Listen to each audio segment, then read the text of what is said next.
नमस्कार दोस्तों, का हाल बा। रौवा लोगन के हमार यूट्यूब चैनल अविनाश जी एकवा में स्वागत बा। अगर ये वीडियो के पहला बार देख तनी त चैनल के सब्सक्राइब कर ली। समाज में अक्सर लोग भाग्य और किस्मत के बहुत महत्व देला।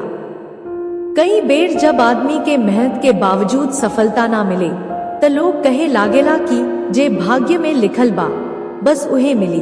बाकिर का सच में भाग्य ही सब कुछ होला का आदमी अपन मेहनत, ईमानदारी आ नेक कर्म से अपना तकदीर के बदल सकेला। एह सवालन के जवाब देवे वाली ये कहानी एगो गरीब किसान रामू के जीवन पर आधारित बा, जे शुरू में अपना बदकिस्मती से निराश रहेला। बाकिर संत जी के सिखावल सीख से ओकर सोच बदल जाला। बिहार के एगो छोट गांव में रामू नाम के एगो गरीब किसान रहत रहले। रामू बड़ मेहनती आदमी रहले। वो दिन रात खेत में काम करस, अपना परिवार के भरण पोषण खातिर पसीना बहावस। बाकिर किस्मत उनकर कबो साथ ना देव। खेत में उपज कबो खराब हो जाव त कबो अनावृष्टि हो जाव। घर में गरीबी के हालत रहे, जेकरा चलते रामू हर समय चिंता में डूबल रहेस। रामू के परिवार में उनकर पत्नी सीता आ दू गो छोट बच्चा रहले। सीता बड़ी समझदार औरत रहली। बाकिर रामू के चिंता देख के उ खुदो दुखी हो जास। एक दिन जब घर में अनाज के एक को दाना ना बचल त रामू बड़ उदास हो गए। रामू अपना पत्नी से कहेस, सीता हम तो रोज मेहनत करीला, तबो देख हमार हालत, लागता हमार किस्मत खराब बा। सीता संतावना देत कहली, रामू मेहनत के रंग एक दिन जरूर चढ़ेला। गांव के संत बड़ा ज्ञानी हवन, तू उनका लगे जा। हो सकेला कि तोहरा आपन किस्मत के सही मतलब समझ में आ जाव। गुरुजी के परीक्षा। रामू आपन पत्नी के बात मान के संत जी के पास चल गए। उस संत के प्रणाम करत कहले, गुरुजी हम दिन रात मेहनत करीला, तबो हमरा कुछो नइखे मिलत। का सांझी में भाग्य में जे लिखल बा बस उहे मिली। संत मुस्कुरीले आ कहले, रामू भाग्य त मिलेला, बाकिर आदमी के कर्म ओकरा औरी सुंदर बना सकेला। चल हम तोहरा एगो परीक्षा देतानी, जेकरा से तोहरा आपन सवाल के जवाब मिल जाई। संत 3 गो चांदी के सिक्का रामू के देके कहले, ई 3 सिक्का तोहार भाग्य हा, देख तू एकर का उपयोग करे। रामू संत जी के प्रणाम करके सिक्का ले लहले आ घर जाए लागल। रास्ते में चलते चलते रामू के नजर एगो बुढ़वा पर पड़ल, जे ठंड से कापत रहे। ओकरा लगे पहिरावे लायक गरम कपड़ा नइखे। रामू के मन में दया आ गए।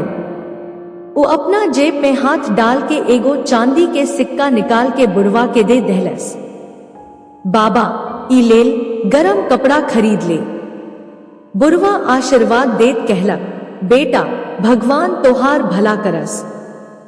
रामू खुशी खुशी आगू बढ़ल। थोड़ी दूर जाके देखलस कि एगो गरीब औरत आपन छोट बेटा के गोद में लेके रो रहल बा। बच्चा भूख से बिलबिला रहल बा, आ ओकर माए के चेहरा पर निराशा लटकल बा। रामू बिना सोचे विचारे दूसरा सिक्का निकाल के उ औरत के दे दहलस। बहिन ई सिक्का से कुछ। ओकरा मुंह पर खुशी के चमक आ गए, आ उ भगवान के धन्यवाद करे लागल। अब रामू के लगे बस एगो सिक्का बचल रहे। जब वो गांव में पहुंचल त देखलस कि एगो अमीर व्यापारी बड़ परेशान बा। वो बार बार इधर उधर देखत रहल, मानो कुछ खो गयल होखे। रामू पूछलस, का भइल मालिक, इतना परेशान काहे बानी?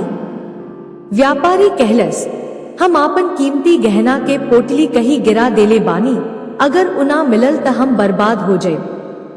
रामू के नजर झाड़ी में एगो चमकती चीज पर पड़ल। जब वो पास जाके देखलस तई व्यापारी के गहना के पोटली निकलल। रामू ओकरा बिना लालच के सीधा व्यापारी के दे दहलस। व्यापारी खुशी से फूले ना समय। वो रामू के ईमानदारी देख के इनाम में एगो सोना के सिक्का दे दहलस। रामू अचंभित हो गए। उस सोचे लागल, हमरा पास 3 चांदी के सिक्का रहुवे, बाकिर हम नेक काम कहनी आ अब हमार हाथ में सोना के सिक्का बा। गुरुजी के सीख। रामू फटाफट संत जी के पास गयल आपन पूरा कहानी सुनवलस। संत मुस्कुरीले आ कहले, देखल रामू, तोहर भाग्य में तब बस 3 गो चांदी के सिक्का रहुवे, बाकिर तू आपन नेकदिली से सोना के सिक्का कमा लेहल। यही भाग्य के असली खेल बा जे लिखल बा उत मिली। बाकिर सही कर्म करके आपन भाग्य औरी बढ़ावल जा सकेला। रामू के अब समझ में आ गयल की मेहनत आ सच्चाई से आदमी अपन तकदीर खुद बना सकेला। रामू के बदली गयल जिंदगी। अब रामू आपन खेती में औरी मेहनत करे लगले। वो ईमानदारी आ नेकदिली से अपना काम करे लगले। धीरे धीरे ओकरा खेत में बढ़िया फसल होखे लागल, ओकर आर्थिक हालत सुधरे लागल। लोग अब ओकरा कर्मठ आ ईमानदार आदमी के रूप में देखे लगल। रामू हमेशा यह सीख के याद रखे लगल कि भाग्य में जे लिखल बा उत मिली। बाकिर अच्छा कर्म करके आदमी आपन भाग्य औरी बढ़ा सकेला। शिक्षा। भाग्य त मिलेला, बाकिर आदमी के कर्म ओकरा औरी सुंदर बना सकेला। मेहनत, ईमानदारी आ दया से जिंदगी के हर मुश्किल पार हो सकेला।